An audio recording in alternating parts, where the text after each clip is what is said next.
Welcome to unique learning solution. आओ शुरू करते हैं हमारा आज का वीडियो। आज हम सीखेंगे साइंड और अनसाइंड नंबर का मल्टीप्लिकेशन करना। How to multiply signed and unsigned integers. The easiest way to understand the multiplication of signed numbers is to remember the following rule. The product of two positive numbers or two negative numbers is positive and the product of a positive and a negative number is negative or vice versa. For example, if you multiply two positive numbers, say 3 and 4, the result will be positive. 3 and 4 equal to 12. If you multiply two negative numbers, say -3 and -4, the result will also be positive. -3 into -4 equal to 12. But if you multiply a positive number and a negative number or vice versa, say 3 and -4, the result will be negative. 3 into -4 equal to -12.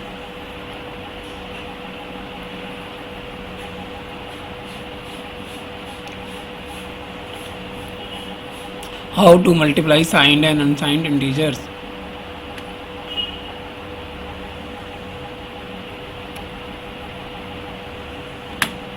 To understand the multiplication of signed numbers, one can follow these rules. The product of two positive numbers is positive. For example, 5 into 4 equal to 20. The product of two negative numbers is positive.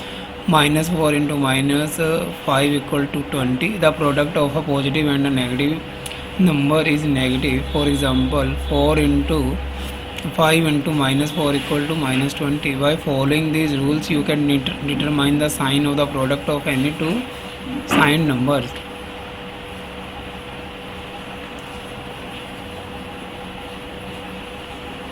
How to multiply signed and unsigned integers.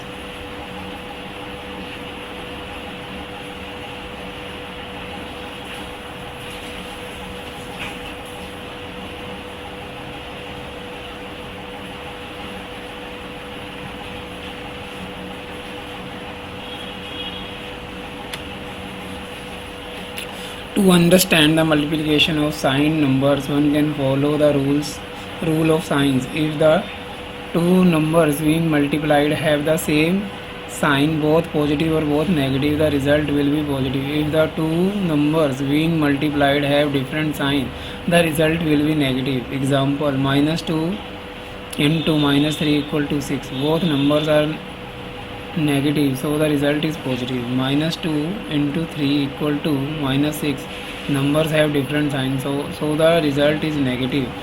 2 into -3 equal to -6. Numbers have different signs, so the result is negative. 2 into 3 equal to 6. Both numbers are positive, so the result is positive.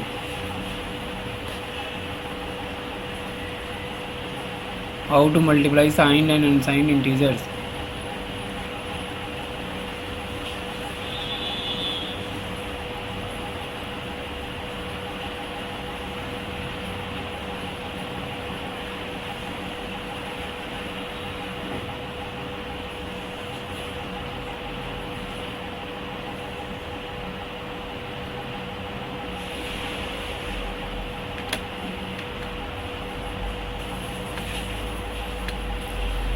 Signed integers are numbers that can be positive, negative or zero. In mathematics, when we multiply two signed integers, we get another integer as the result. The sign of the result depends on the sign of the number being multiplied. Positive 7 into positive 6 equal to positive 42. Positive 7 into negative -6 equal to negative 42. Negative -7 into positive 6 equal to negative 42. Negative -7 into negative 6 equal to positive 42. Example, -3 into -4 equal to 12. Here both the numbers are negative, So the result is positive. -6 into 2 equal to -12. Here one number is negative and the other is positive. The result is negative.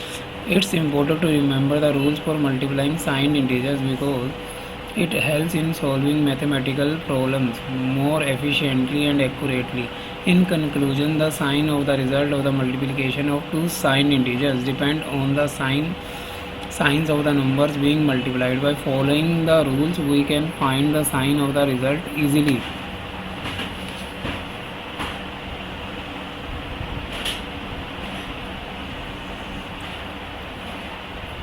हस्ताक्षरित और अहस्ताक्षरित पूर्णांकों का गुना कैसे करें? हस्ताक्षरित संख्याओं के गुना को समझने का सबसे आसान तरीका निम्नलिखित नियम को याद रखना है। दो धनात्मक संख्याओं या दो ऋणात्मक संख्याओं का गुणनफल धनात्मक होता है और एक धनात्मक और एक ऋणात्मक संख्या का गुणनफल ऋणात्मक होता है। उदाहरण के लिए, यदि आप दो धनात्मक संख्याओं मान लीजिए 3 और 4 का गुना करें, परिणाम धनात्मक होगा। 3 और 4 इक्वल टू 12। यदि आप दो ऋणात्मक संख्याओं मान लीजिए -3 और -4 का गुना करते हैं तो परिणाम भी धनात्मक होगा। -3 इंटू -4 इक्वल टू 12। लेकिन यदि आप एक धनात्मक संख्या और एक ऋणात्मक संख्या मान लीजिए 3 और -4 का गुना करते हैं तो परिणाम ऋणात्मक होगा। 3 इंटू -4 इक्वल टू -12।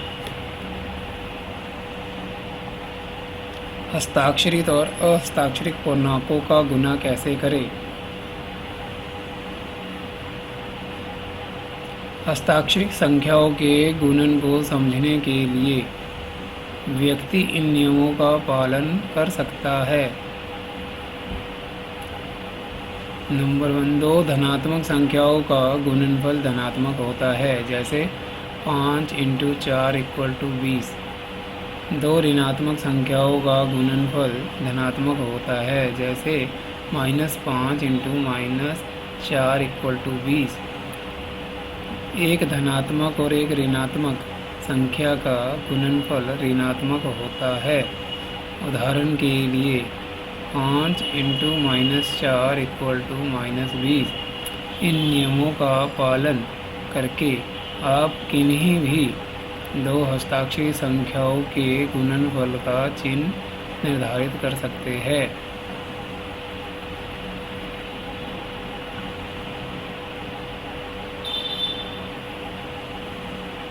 हस्ताक्षरित और अहस्ताक्षरित पूर्णांकों का गुना कैसे करें?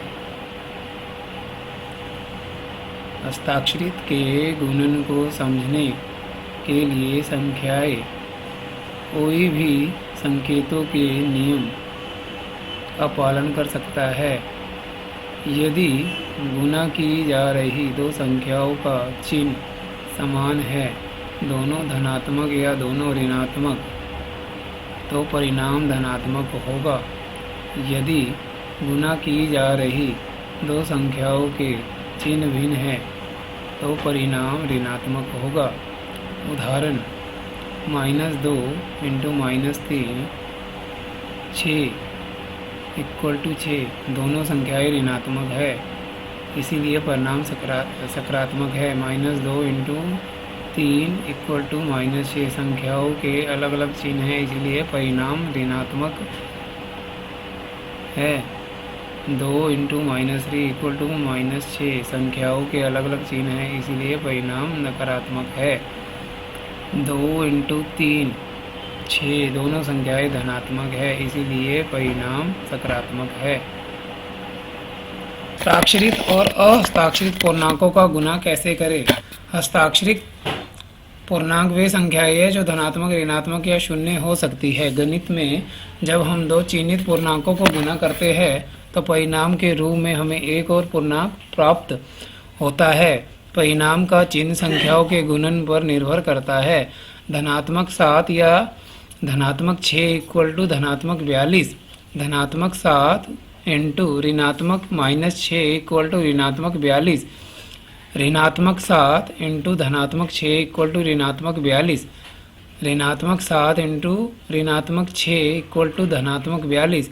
उदाहरण -3 इंटू -4 इक्वल टू 12। यहाँ दोनों संख्याएं ऋणात्मक है, इसीलिए परिणाम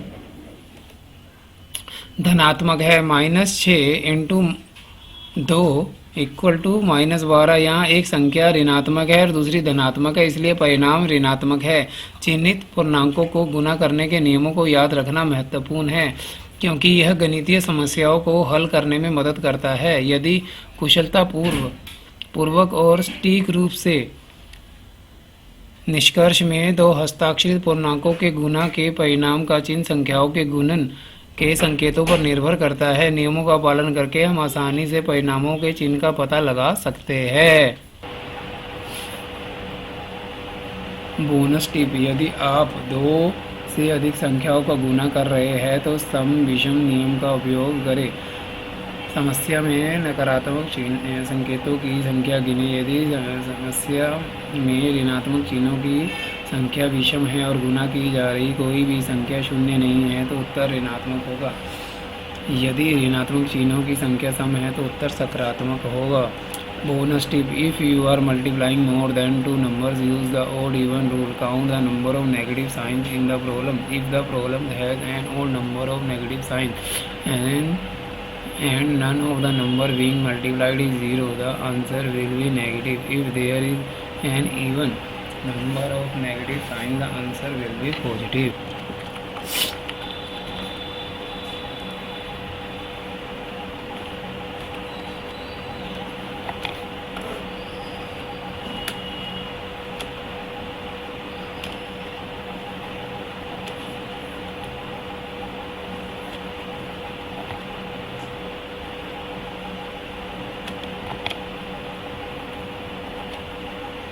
आओ देखते हैं इसका example. -2 into -3 into 1 into -4 into -5। यहाँ पे संख्याओं के साइन गिनो। कितनी संख्याओं के साइन माइनस और प्लस है? -2, 1, 2, 3, 4। तो ये संख्याओं के साइन इवन है, तो इसका जो रिज़ल्ट है वो इवन आएगा, पॉजिटिव आएगा। 2 और 3 6, 6 को 1 से गुना किया 6, 6 चौके 24, 24 पाँचे 120।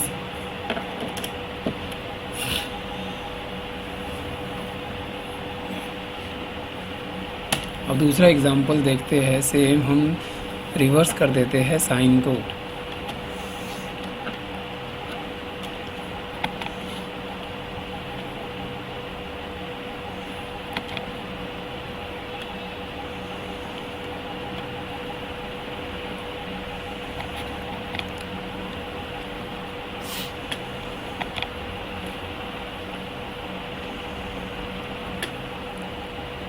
यहाँ साइन ओड है, सिर्फ एक संख्या ही नेगेटिव है, इसलिए इसका आंसर जो होगा वो -120 होगा। और यहाँ ध्यान देने योग्य बात एक और है, अगर आप संख्याओं को मल्टीप्लाई करते हो और किसी एक भी संख्या में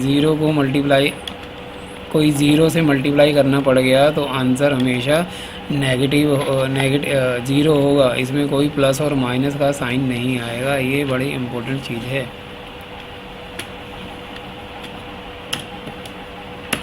गॉट इट। आपने अपना कीमती समय मुझे दिया, उसके लिए बहुत बहुत शुक्रिया और बहुत बहुत धन्यवाद।